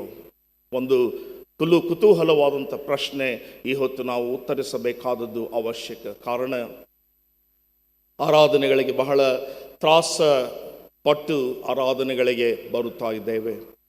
ಈಗ ದಿನಮಾನಗಳಲ್ಲಿ ಹೆಚ್ಚುತ್ತಿರುವಂಥ ಈ ವೈರಾಣುವಿನ ಎಲ್ಲ ಸಂದಿಗ್ಧ ಸ್ಥಿತಿಗತಿಗಳನ್ನು ನೋಡುವಾಗ ಮುಂದಿನ ದಿವಸಗಳಲ್ಲಿ ಆರಾಧನೆಗೆ ಅನುಮತಿ ಇದೆಯೋ ಇರುವುದಿಲ್ಲವೋ ಗೊತ್ತಿಲ್ಲ. ಆದರೆ ದೇವರು ಆರಾಧನೆ, ದೇವರ ಆರಾಧಕರು, ದೇವರ ಆರಾಧನೆ ನಮ್ಮನ್ನು ವಿಮೋಚಿಸುವ ಮಟ್ಟಿಗೆ ಕರೆದೊಯ್ಯುವುದಾದರೆ ದೇವರಿಗೆ ಮೆಚ್ಚುಗೆಯಾದಂಥ ಆರಾಧನೆ ಮಾಡಲಿಕ್ಕೆ ಸಾಧ್ಯ. ಇಲ್ಲದೆ ಹೋದರೆ ನಾವು ಪಡುವಂಥ ಪ್ರಯಾಸ, ನಾವು ಸಲ್ಲಿಸುವಂಥ ಆರಾಧನೆಗಳು, ನಮ್ಮಲ್ಲಿ ಇರುವಂಥ ಈ ಎಲ್ಲ ಸಂದಿಗ್ಧ ಸ್ಥಿತಿಗತಿಗಳು ಯಾವ ಪ್ರಯೋಜನಕ್ಕೂ ಬಾರಲಾರದು ಎಂಬುದಾಗಿ ದೇವರ ವಾಕ್ಯದ ಮೂಲಕ ಅರ್ಥ ಮಾಡಿಕೊಳ್ಳುವಂಥದ್ದು ಶ್ರೇಷ್ಠ. ಆರಾಧನೆಗಳು ಎಂಬುದಾಗಿ ಹೇಳುವಾಗ ಇಂದಿನ ದಿವಸಗಳಲ್ಲಿ ಅಥವಾ ಸತ್ಯವೇದದಲ್ಲಿ ಆರಾಧನೆಗಳು ಹೇಗಿತ್ತು ಎಂಬುದಾಗಿ ಬಹಳ ಸಂಕ್ಷಿಪ್ತವಾಗಿ ದೇವರು ತನ್ನ ವಾಕ್ಯಗಳ ಮೂಲಕ ಬರೆದಿದ್ದಾರೆ. ದಯಮಾಡಿ ಸತ್ಯವೇದಗಳನ್ನು ತಂದಿರುವುದಾದರೆ ಪ್ರಕಟಣೆಯ ಪುಸ್ತಕ 9ನೇ ಅಧ್ಯಾಯ 20ನೇ ವಾಕ್ಯ ಮತ್ತು 21ನೇ ವಾಕ್ಯವನ್ನು ನಿಮ್ಮ ಮುಂದಿಡಲು ಇಷ್ಟಪಡುತ್ತೇನೆ. ಪ್ರಕಟಣೆಯ ಪುಸ್ತಕ 9ನೇ ಅಧ್ಯಾಯ 20 ಮತ್ತು 21ನೇ ವಾಕ್ಯ. ಅಲ್ಲಿ ಹೀಗೆ ಬರೆಯಲ್ಪಟ್ಟದೆ: ಉಪದ್ರವಗಳಿಂದ ಸಾಯದೆ ಉಳಿದ ಜನರು ತಾವೇ ಮಾಡಿಕೊಂಡ ವಿಗ್ರಹಗಳನ್ನು ಬಿಟ್ಟು ದೇವರ ಕಡೆಗೆ ತಿರುಗಲಿಲ್ಲ. ಅವರು ದೆವ್ವಗಳ ಪೂಜೆಯನ್ನು ಬಂಗಾರ, ಬೆಳ್ಳಿ, ತಾಮ್ರ, ಕಲ್ಲು, ಮರ ಇವೇ ಮುಂತಾದವುಗಳಿಂದ ಮಾಡಲ್ಪಟ್ಟು ನೋಡಲಾರದೆ, ಕೇಳಲಾರದೆ, ನಡೆಯಲಾರದೆ ಇರುವ ವಿಗ್ರಹಗಳ ಪೂಜೆಯನ್ನು ಬಿಡಲಿಲ್ಲ. ಇದಲ್ಲದೆ ತಾವು ನಡೆಸುತ್ತಿದ್ದ ಕೊಲೆ, ಮಾಟ, ಜಾರತ್ವ, ಕಳ್ಳತನ ಇವುಗಳೊಂದಿಗೆ ಒಂದನ್ನೂ ಬಿಟ್ಟು ಮಾನಸಾಂತರ ಮಾಡಿಕೊಳ್ಳಲಿಲ್ಲ. ದೇವರ ವಾಕ್ಯ ಹೇಳ್ತದೆ, ಉಪದ್ರವಗಳಿಂದ ಹೊರಬಂದು ಬದುಕಿದ ಜನರು ಅಂದರೆ ಯಾರು? ನಾನೇ. ಉಪದ್ರವಗಳಿಂದ ಬಳಲಿ ಬದುಕಿ ಈ ದಿವಸವೂ ಜೀವಿಸುತ್ತಿರುವ ನಾನು. ದೇವರ ವಾಕ್ಯ ಹೇಳ್ತದೆ, ಕಲ್ಲು, ಜಾರತ್ವ, ಬಂಡೆ, ಮಾಟ, ವಿಗ್ರಹ, ಸೂರ್ಯ, ಚಂದ್ರ, ನಕ್ಷತ್ರ, ನೋಡಲಾರದೆ, ಕೇಳಲಾರದೆ, ಮಾತನಾಡಲಾರದೆ, ನಡೆಯಲಾರದೆ ಇರುವಂಥ ಇಂಥವುಗಳನ್ನು ಪೂಜಿಸುವುದನ್ನು ಬಿಡಲಿಲ್ಲ. ಮಾಟ, ಹಗೆತನ ಇವುಗಳನ್ನು ಬಿಡಲಿಲ್ಲ. ಮಾನಸಾಂತರ ಪಡಲಿಲ್ಲ, ಮಾನಸಾಂತರ ಹೊಂದಲಿಲ್ಲ, ಬದಲಾವಣೆ ಆಗದೆ ಇದ್ದಂಥ ಜನರು ಎಂಬುದಾಗಿ ದೇವರ ವಾಕ್ಯ ಹೇಳ್ತದೆ. ಈ ಹೊತ್ತು ಇದರಲ್ಲಿ ನಾನು ಒಬ್ಬನಾಗಿ ಇರುವುದಕ್ಕೆ ಆಸ್ಪದವಾಗಿರುವುದಾದರೆ ಈ ಹೊತ್ತು ಎಚ್ಚೆತ್ತುಕೊಳ್ಳಬೇಕಾದುದು ಅವಶ್ಯಕ. ದೇವರ ವಾಕ್ಯದ ಮೊದಲನೆಯ ಭಾಗ, ಉಪದ್ರವಗಳಿಂದ ಸಾಯದೆ ಉಳಿದ ಜನರು. ಉಳಿದ ಜನರು. ಯಾಕೆ ಈ ಮಾತು ಬಹಳ ಸ್ಪಷ್ಟವಾಗಿ ಬರೆಯಲ್ಪಟ್ಟಿದೆ ಎಂಬುದಾಗಿ ನೋಡುವಾಗ, ನಾಳಿನ ದಿವಸ ನಮ್ಮದಲ್ಲ. ನಾಳಿನ ದಿವಸ ನಮ್ಮದಲ್ಲ. ಈ ಹೊತ್ತು ಆರೋಗ್ಯದಿಂದಿದ್ದೇವೆ, ಈ ಹೊತ್ತು ಐಶ್ವರ್ಯದಲ್ಲಿದ್ದೇವೆ, ಸಂತೋಷದಲ್ಲಿದ್ದೇವೆ, ಸಮಾಧಾನದಲ್ಲಿದ್ದೇವೆ, ಸಡಗರದಲ್ಲಿದ್ದೇವೆ, ಸಂಭ್ರಮದಲ್ಲಿದ್ದೇವೆ, ಒಳ್ಳೆಯ ಕೆಲಸದಲ್ಲಿದ್ದೇವೆ, ಒಳ್ಳೆಯ ಸಂಬಳ ಅದೆ, ಎಲ್ಲವೂ ಸಮೃದ್ಧಿಯಾದಂಥ ಜೀವಿತ. ನಾಳೆ ಗೊತ್ತಿಲ್ಲ. ಇಂತಹ ಉಪದ್ರವಗಳಿಂದ ಬದುಕಿ ಉಳಿದ ಜನರು ಈ ಹೊತ್ತು ಏನಾಗಿದ್ದಾರೆ ಎಂಬುದಾಗಿ ದೇವರ ವಾಕ್ಯ ತಿಳಿಸ್ತದೆ. ಇದರಲ್ಲಿ ನಾನೂ ಒಬ್ಬನಾಗಿ ಈ ಆರಾಧನೆಯಲ್ಲಿ ಕುಳಿತಿರುವುದಾದರೆ ಎಚ್ಚೆತ್ತುಕೊಳ್ಳಬೇಕಾದದ್ದು ಅವಶ್ಯಕ. ತಾವೇ ಮಾಡಿಕೊಂಡಿರುವ ತಮ್ಮದೇ ಆದಂಥ ಕೈ ಪಾಡಿನ, ನೋಡಲಾರದ, ನಡೆಯಲಾರದ, ಮಾತನಾಡಲಾರದ ಅನೇಕ ಸಂಗತಿಗಳಿಗೆ ಮಾರಿ ಹೋಗಿರುವಂಥ ನಮ್ಮ ಜೀವಿತಗಳಲ್ಲಿ ಮಾಟ, ವಿಗ್ರಹಾರಾಧನೆ, ಮತ್ಸರ, ಮಾನಸಾಂತರ ಹೊಂದದೆ ಹೋಗಿರುವಂಥ ಜನರನ್ನು ನಾವು ಆರಾಧನೆಗಳಲ್ಲಿ ನೋಡುವಾಗ ಈ ಆರಾಧನೆ ಖಂಡಿತವಾಗಿಯೂ ಕೂಡ ದೇವರಿಗೆ ಮೆಚ್ಚುಗೆಯಾಗಲಿಕ್ಕೆ ಸಾಧ್ಯ ಇಲ್ಲ. ಆದ್ದರಿಂದ ಪ್ರಿಯರೇ, ಈ ವಾಕ್ಯವನ್ನು ಗೊತ್ತು ಮಾಡಿಕೊಂಡು ಒಂದು ವೇಳೆ ಒಂದೇ ಸಾರಿ ಓದುವುದಾದರೆ ಅರ್ಥವಾಗುವುದಕ್ಕೆ ಸಾಧ್ಯ ಇಲ್ಲ. ಪದೇ ಪದೇ ಪದೇ ಪದೇ ಈ ವಾಕ್ಯವನ್ನು ಓದಿರಿ. ದೇವರ ಆತ್ಮನ ಕಾರ್ಯಗಳು ನಮ್ಮ ಜೀವಿತದಲ್ಲಿ ನಡೆಯುವುದಕ್ಕೆ ಸಾಧ್ಯ. ಕಾರಣ, ಉಪದ್ರವಗಳಿಂದ ಬದುಕಿ ಉಳಿದ ಜನರು ಎಂಬುದಾಗಿ ಹೇಳುವಾಗ ಅದು ನಾನೇ ಎಂಬುದಾಗಿ ಅರ್ಥೈಸಿಕೊಳ್ಳಬೇಕು. ಕಾರಣ, ಸೊಲೊಮೋನನು ತನ್ನ ಜ್ಞಾನೋಕ್ತಿಗಳಲ್ಲಿ ಬರೆಯುತ್ತಾನೆ, 27ನೇ ಅಧ್ಯಾಯದ 1ನೆಯ ವಾಕ್ಯ, ನಾಳೆ ಎಂಬುದಾಗಿ ಜಂಬ ಕೊಚ್ಚಿಕೊಳ್ಳಬೇಡ, ನಾಳೆಯು ನಿನ್ನದಲ್ಲ. ನಾಳೆ ಏನಾಗುವುದೋ ನಮಗೆ ಗೊತ್ತಿಲ್ಲ. ನಾಳೆ ಎಂಬುದಾಗಿ ಜಂಬ ಕೊಚ್ಚಿಕೊಳ್ಳಬೇಡ, ಒಂದು ದಿನದಲ್ಲಿ ಏನಾಗುವುದೋ ನಮಗೆ ಗೊತ್ತಿಲ್ಲ. ಇಂತಹ ಪರಿಸ್ಥಿತಿಯಲ್ಲಿ ಈ ಹೊತ್ತು ನಾನಿರುವುದಾದರೆ ನನ್ನ ಆರಾಧನೆ ಹೇಗಿರಬೇಕು? ಇದು ಪ್ರಕಟಣೆಯ ಪುಸ್ತಕದಲ್ಲಿ ಯೋಹಾನನಿಗೆ ಬರೆದಂಥ ಈ ಒಂದು ಪ್ರಕಟಣೆ ದೇವರು ಹೇಳುತ್ತಾ ಇದ್ದಾನೆ, ಉಪದ್ರವಗಳಿಂದ ಉಳಿದ ಜನರು ಹೀಗಿರುವಲ್ಲಿ ಇನ್ನು ಇಂತಹ ಆರಾಧಕರನ್ನು ನಾನು ಬಯಸುವುದಕ್ಕೆ ಸಾಧ್ಯ. ಫಿಲಿಪಿಯರಿಗೆ ಬರೆದಂಥ ಪತ್ರಿಕೆ 3ನೇ ಅಧ್ಯಾಯದ 19ನೆಯ ವಾಕ್ಯವನ್ನು ನಿಮ್ಮ ಮುಂದಿಡಲು ಇಷ್ಟಪಡುತ್ತೇನೆ. ಫಿಲಿಪಿಯರಿಗೆ ಬರೆದಂಥ ಪತ್ರಿಕೆ 3ನೇ ಅಧ್ಯಾಯ 19ನೆಯ ವಾಕ್ಯದಲ್ಲಿ ನಾವು ಹೀಗೆ ನೋಡುತ್ತೇವೆ. ಅರ್ಥಗರ್ಭಿತವಾದಂಥ ದೇವರ ವಾಕ್ಯದ ಭಾಗ ಹೀಗೆ ಬರೆಯಲ್ಪಟ್ಟಿದೆ, ನಾಶನವೇ ಅವರ ಅಂತ್ಯಾವಸ್ಥೆ, ಹೊಟ್ಟೆಯೇ ಅವರ ದೇವರು, ನಾಚಿಕೆ ಕೆಲಸಗಳಲ್ಲಿ ಅವರ ಗೌರವವು, ಅವರು ಪ್ರಪಂಚದ ಕಾರ್ಯಗಳ ಮೇಲೆ ಮನಸ್ಸಿಡುವವರು, ನಾವಾದರೋ ಪರಲೋಕ ಸಂಸ್ಥಾನದವರು, ಕರ್ತನಾದ ಯೇಸು ಕ್ರಿಸ್ತನು ಅಲ್ಲಿಂದಲೇ ರಕ್ಷಕನಾಗಿ ಬರುವುದನ್ನು ಎದುರು ನೋಡುತ್ತಾ ಇದ್ದೇವೆ. ಇಲ್ಲಿ 2 ರೀತಿಯ ಜನರನ್ನು ನೋಡುತ್ತೇವೆ. ನಾಶನವೇ ಅವರ ಅಂತ್ಯಾವಸ್ಥೆ, ಹೊಟ್ಟೆಯೇ ಅವರ ದೇವರು, ಮತ್ತು ನಾಚಿಕೆ ಕೆಲಸಗಳಲ್ಲಿಯೇ ಅವರ ಗೌರವವು ಘನತೆಯೂ ಇದೆ. ನಾವಾದರೋ ಪರಲೋಕ ಸಂಸ್ಥಾನದವರು, ಯೇಸು ಕ್ರಿಸ್ತನು ಅಲ್ಲಿಂದಲೇ ಬರುವನು ಎನ್ನುವಂಥದ್ದನ್ನು ಎದುರು ನೋಡುವಂಥವರು ಎಂಬುದಾಗಿ ಬರೆಯಲ್ಪಟ್ಟಿದೆ. ನಾನು ಯಾವ ಜಾತಿಗೆ ಸೇರಿದವನು? ನಾಶನದ ಜಾತಿಗೆ ಸೇರಿದವನೋ, ಹೊಟ್ಟೆಯೇ ನನ್ನ ದೇವರು ಎಂಬುದಾಗಿ ನಂಬಿಕೊಂಡಿರುವಂಥವನೋ, ಅಗೌರವಗಳಲ್ಲಿಯೂ ಅಸಹ್ಯ ಕಾರ್ಯಗಳಲ್ಲಿಯೂ ತೊಡಗಿಸಿಕೊಂಡೇ ಇದೇ ನನ್ನ ಗೌರವವು, ಇದೇ ನನ್ನ ಮಾನವು, ಇದೇ ನನ್ನ ಮರ್ಯಾದೆಯು ಎಂಬುದಾಗಿ ಹೇಳಿಕೊಳ್ಳುವಂಥ ಸ್ಥಿತಿಗತಿಗಳಲ್ಲಿ ಇರುವಂಥವನೋ, ಅಥವಾ ಯೇಸು ಸ್ವಾಮಿಯು ಹೇಗೆ ಮೇಲಕ್ಕೆ ಒಯ್ಯಲ್ಪಟ್ಟನೋ ಅದೇ ರೀತಿಯಲ್ಲಿ ಆತನು ತಿರುಗಿ ಬರುವುದಕ್ಕಿದ್ದಾನೆ ಎಂಬುದಾಗಿ, ಅಲ್ಲಿಂದಲೇ ಬರುವುದಕ್ಕಿದ್ದಾನೆ ಎಂಬುದಾಗಿ ಎದುರು ನೋಡುವ ಪರಲೋಕದ ಸಂಸ್ಥಾನದವರಾಗಿ ನಾವು ಜೀವಿಸುತ್ತಾ ಇದ್ದೆವು. ಪ್ರೀತಿಯುಳ್ಳ ದೈವ ಜನರೇ, ವಾರದಿಂದ ವಾರಕ್ಕೆ ಆರಾಧನೆಗೆ ಬರುತ್ತೇವಲ್ಲ, ನಮ್ಮ ಆರಾಧನೆಗಳು, ನಮ್ಮ ಆರಾಧನೆಯ ಹಂತಗಳು, ನಮ್ಮ ಆರಾಧನೆಯ ಮಹತ್ವಗಳು ಮತ್ತು ಆರಾಧಕನಾಗಿ ನಾನು ಕಾಣಿಸಲ್ಪಡುವಾಗ ದೇವರಿಗೆ ಮೆಚ್ಚುಗೆಯಾದ ರೀತಿಯಲ್ಲಿ ಕಾಣಿಸಲ್ಪಡಬೇಕಾದುದು ಸತ್ಯ. ಆದುದರಿಂದ ಈ ಹೊತ್ತು ನಾಶನವೇ ನನ್ನ ಅಂತ್ಯಾವಸ್ಥೆ, ಹೊಟ್ಟೆಯೇ ನನ್ನ ದೇವರು, ಅಗೌರವ ಕೆಲಸಗಳಲ್ಲಿಯೇ ನನ್ನ ಮರ್ಯಾದೆ ಎಂಬುದಾಗಿ ಹೇಳಿಕೊಳ್ಳುವುದಾದರೆ, ನಾನು ಈ ಆರಾಧನೆಯಲ್ಲಿ ಪಾಲು ತೆಗೆದುಕೊಳ್ಳುತ್ತಾ ಇದ್ದೇನಲ್ಲ, ನನಗೆ ಯಾವ ಬೆಲೆ, ಯಾವ ಗೌರವ ಪರಲೋಕ ಸಂಸ್ಥಾನದವನಾಗಿ ಸಿಗದೆ ಹೋಗುವುದಕ್ಕೆ ಸಾಧ್ಯ. ಒಂದು ವೇಳೆ ದೇವರು ನೀನು ಯಾರೋ ನನಗೆ ಗೊತ್ತಿಲ್ಲ ಎಂಬುದಾಗಿ ಹೇಳಲಿಕ್ಕೂ ಸಾಧ್ಯ. ಕಾರಣ ದೇವರ ವಾಕ್ಯದ ಭಾಗಗಳು ನಮ್ಮನ್ನು ಆ ರೀತಿಯಲ್ಲಿ ಈ ಹೊತ್ತು ಪೋಷಿಸ್ತಾ ಇವೆ. ಹಾಗಾಗಿ ನಮ್ಮ ಆರಾಧನೆಗಳು ಏನಾಗಿರಬಾರದು, ನಮ್ಮ ಆರಾಧನೆ ಏನಾಗಿರಬೇಕೆಂಬುದಾಗಿ ಹೇಳುವುದಕ್ಕೆ ಹೊರಡುವುದಿಲ್ಲ ನಾನು. ಕಾರಣ ನಾವು ನಮ್ಮನ್ನು ತಿದ್ದಿ ಸರಿಪಡಿಸಿಕೊಳ್ಳುವಾಗ ನಮ್ಮ ಆರಾಧನೆಗಳಿಗೆ ಮಹತ್ವ ದೊರೆಯುತ್ತದೆ. ನಾವು ಅಂದುಕೊಳ್ಳುವಂಥದ್ದು ಹೇಗೆ ಎಂಬುದಾಗಿ ನೋಡುವಾಗ, ನಾವು ಮಾಡುವಂಥ ಸ್ತುತಿ ಸ್ತೋತ್ರಗಳು, ನಮ್ಮ ಪಾಠ ಪ್ರವಚನಗಳು, ನಮ್ಮ ದೇವರ ವಾಕ್ಯದ ಧ್ಯಾನ, ಇವುಗಳು ಆತ್ಮೀಕವಾಗಿ ಇರಬೇಕಾದರೆ ಮೊದಲು ಆರಾಧಕರು ಆತ್ಮೀಕತೆಯಲ್ಲಿ ಜೀವಿಸಬೇಕಾದದ್ದು ಅವಶ್ಯಕ.